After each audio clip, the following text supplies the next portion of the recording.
तो भाइयों, मैं कुरान पाक की आज ऐसी दुआ आपको बताऊंगा जिससे पेपर्स में कामयाबी आपके पाँव में आके गिरेगी, आपके पाँव छुएगी। यकीन आप लाजमी जो है कामयाब होगे। कुरान पाक में इतनी ताकत है।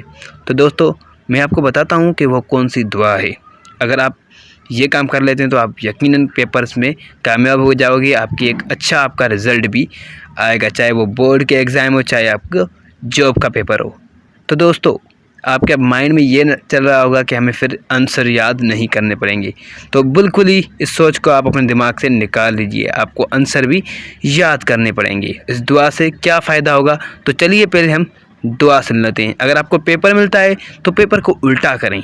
वहाँ पे आप सबसे पहले दुरूद शरीफ पढ़ें, उसके बाद 11 मरतबा रब्बी ज़िदनी इल्मा पढ़ें। ए अल्लाह, मेरे इल्म में इजाफ़ा फरमा।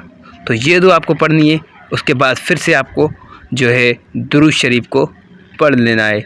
11 दफ़ा आपको रब्बी ज़िदनी इल्मा पढ़ना है और उसके बाद आपको फिर से दुरूद शरीफ पढ़ना है। और इससे क्या होगा कि आपके इल्म में इजाफ़ा होगा, यानी कि जो आपने याद किया था वो आप भूल नहीं पाएंगे। और ऐसे आपका पेपर भी अच्छा हो जाएगा और इंशाअल्लाह ताला आपका रिज़ल्ट भी जो है अच्छा आएगा। तो ये आपको ज़रूर करना है। ये मैंने खुद भी आज़माया है और उसमें मुझे कामयाबी भी मिली है। तो इंशाल्लाह आपको भी कामयाबी ज़रूर मिलेगी अगर आप ये तरीका कार करते हैं।